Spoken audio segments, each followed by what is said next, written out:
Shalom anak-anakku yang terkasih dan terus kembali lagi bersama kami dalam kuliah atau pembelajaran online. Sampai sekarang pun kita belum bisa bertemu di kelas atau dalam sekolah, tapi kadang kita mau belajar tidak mempengaruhi semangat kita untuk kita mau belajar melalui media sosial ya. Jadi nanti kalian bisa buka di akun YouTube Pak Roni dan link dari YouTube ini nanti akan saya share dan kalian bisa membukanya. Nah, dan ternyata materi yang kita bahas adalah materi terakhir untuk semester ini ya. Jadi semester ini materi cuma ada satu part. Jadi pelajari dengan baik dan kalian bisa mempersiapkan diri untuk mengikuti ujian akhir semester, penilaian akhir semester ya. Dan materi saat ini adalah remaja Kristen sebagai pelopor pembaharuan ya. Kristen sebagai pelopor pembaharuan karena Kristen dan sudut pekerti untuk kelas 10. Nah, bahan Alkitabnya adalah dalam Matius 5 ayat 13 dan 5, 14 sampai 15 dan Nehemia 2 ayat 1 sampai 20. Kita buka dulu di dalam Matius 5. Matius 5 ayat 13. Apa? Adalah dasar bagaimana kamu sebagai baru, yaitu ini adalah temanya adalah garam dan terang dunia. Kamu adalah garam dunia. Jika garam itu menjadi tawar, dengan apakah ia diasinkan? Tidak ada lagi gunanya selain dibuang dan diinjak orang. Kamu adalah terang dunia. Kota yang terletak di atas gunung tidak mungkin tersembunyi. Lagi pula orang tidak menyalakan pelita lalu meletakkan di bawah gantang, melainkan di atas kaki dia, sehingga menerangi semua orang di dalam rumah itu. Tambahkan ya. Demikianlah hendaknya terangmu bercahaya di depan orang supaya mereka melihat perbuatanmu yang baik dan memuliakan Bapamu di surga. Kita membaca di ayat itu saja dan nanti kalian bisa buka itu dalam Nehemia 2 ayat 1 sampai yang ke-20. Nah, belajar dari Alkitab bahwa kita akan membahas tentang Nehemia. Siapa itu? Nehemia adalah seorang nabi membangun kembali tembok kota Yerusalem. Dia dimuliakan dan sebagainya. Dalam cerita Alkitab, Nehemia dikenal sebagai seorang nabi membangun kembali tembok kota Yerusalem serta memotivasi umat Israel untuk memiliki pengharapan akan masa depan. Jadi, bagi pembaharu yang terlihat di sini adalah bahwa Nehemia memberikan motivasi mencoba membangun kembali kota Yerusalem. Jadi membuat atau mempengaruhi atau menyarankan memberikan pengharapan sehingga orang-orang pada situ bisa kembali pasti ada pengharapan akan masa depan yang lebih baik lagi. Nehemia berada dalam pembuangan bersama bangsa Israel lainnya. Dia menjadi juru minum raja. Pada zaman itu menjadi juru minum raja berarti menjadi seorang kepercayaan raja. Pada zaman itu menjadi juru minum raja berarti menjadi orang kepercayaan raja dengan sendirinya memiliki relasi yang dekat dengan raja. Nehemia mendengar kisah tentang runtuhnya tembok Yerusalem sehingga menimbulkan suatu kehinaan bagi bangsanya.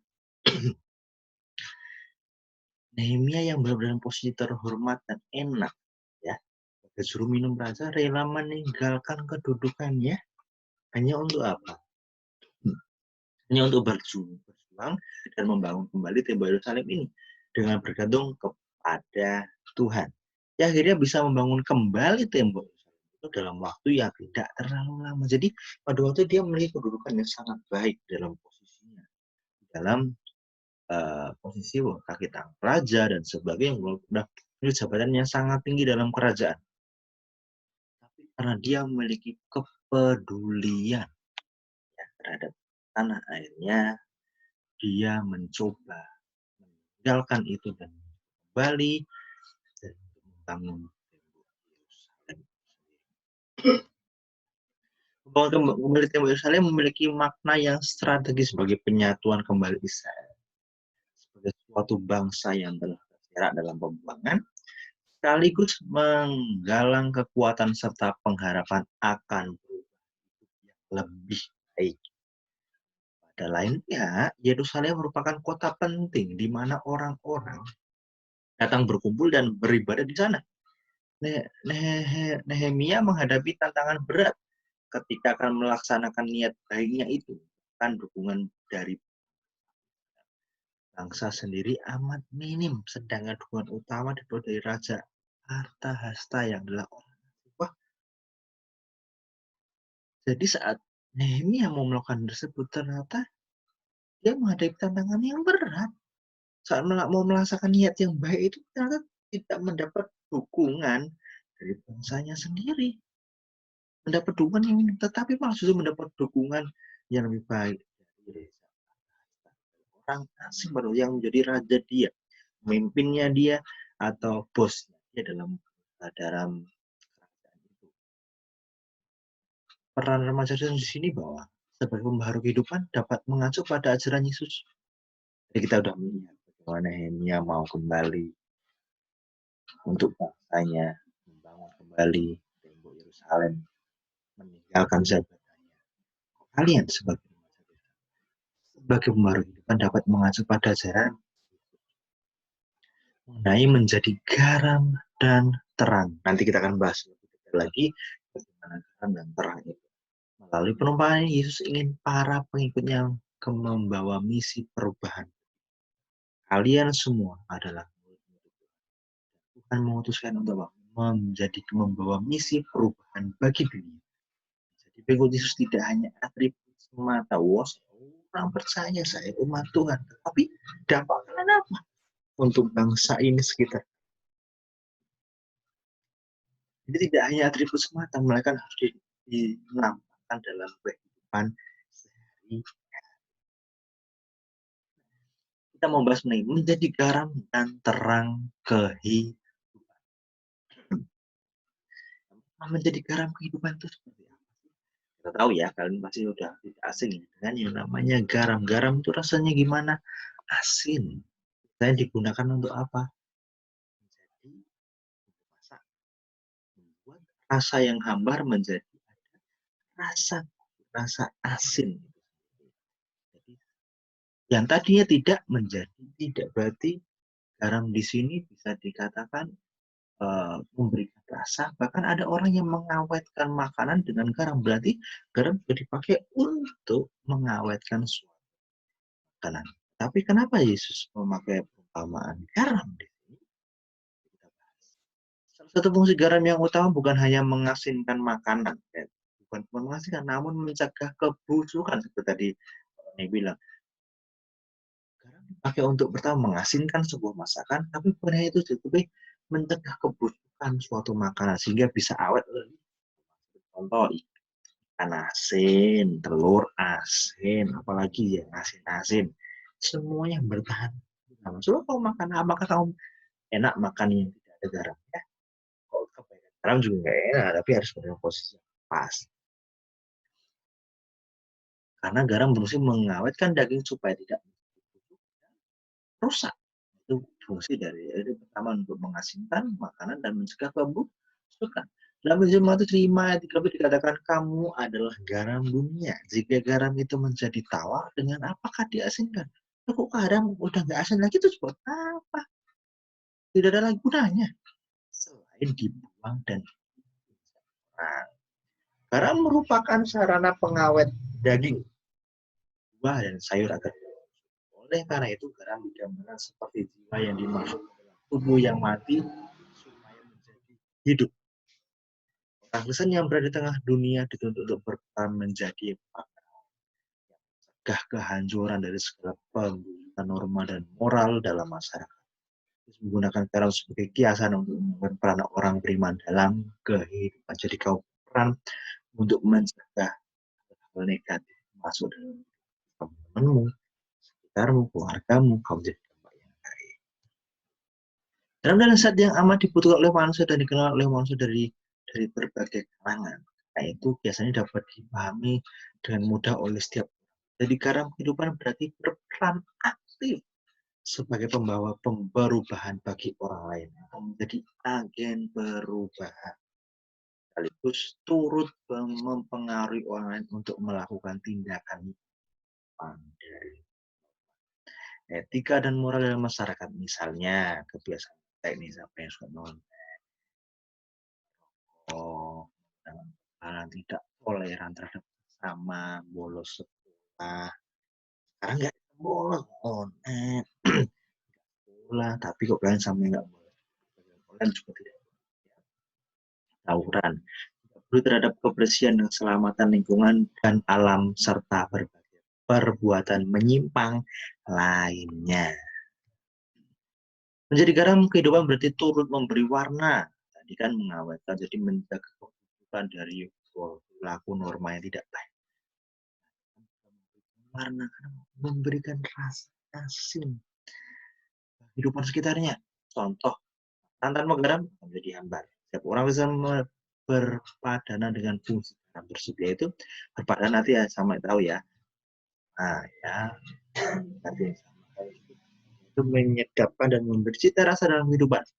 Orang Kristen memberi makna baru pada kehidupan manusia yang penuh ketegangan. Sukacita, permusuhan, fitnah, dengki. Dalam seperti itu, orang Kristen bisa memberi warna, ketenangan, sukacita, solidaritas, cinta kasih, dan damai sejahtera.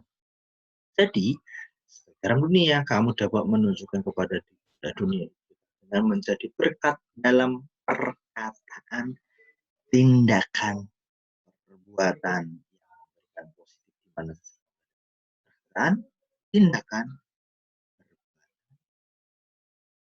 yang memberikan dampak positif di mana saja kamu berada. Kemudian yang kedua adalah menjadi terang. Matius 5:14-15. Kamu adalah terang dunia. Kota yang terletak di atas gunung tidak mungkin tersembunyi. Lagi pula orang tidak menyalakan pelita lalu meletakkannya di bawah gentang, melainkan di atas kaki dia, sehingga menerangi semua orang di dalam itu. Terang akan menyinari semua sudut ruangan. Terang itu menyinari semua sudut kehidupan yang gelap. Terang itu terlihat dengan jelas dan memberi dampak positif yang ada di sekitarnya.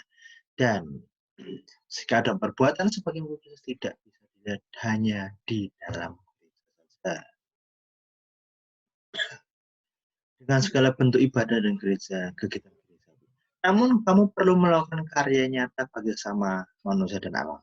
Terang yang bercahaya biasanya membimbing orang untuk mencapai tujuan. Tunjukkan jalan bagi mereka yang tersesat. Terang center. Menjadi penolong bagi mereka yang berada dalam kegelapan.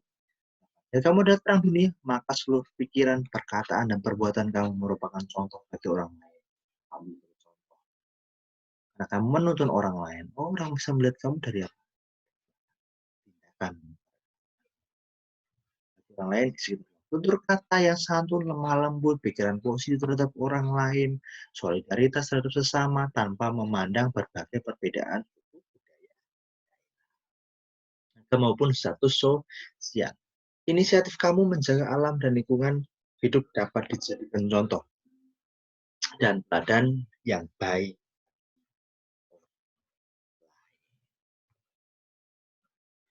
Demikian materi kita pada kesempatan kali ini. Inti dari ini bahwa kalian harus menjadi garam. Dan apa maksudnya garam? Bukan mengasinkan, memberikan dampak bagi orang lain, memberikan warna, dan mengawetkan, juga dari perkataan atau norma-norma yang tidak baik. Menjadi terang, kamu menjadi penuntun orang-orang untuk mengenal bagaimana kehidupan menjadi dampak bagi orang lain. Jadi hati-hati dengan hidup. Karena kamu adalah pelopor dalam teman-teman sekitarmu, kamu dari dampak yang baik, dampak yang positif. Kamu adalah duta. Diutus Tuhan untuk memenangkan. Demikian, Tuhan Yesus memberkati kita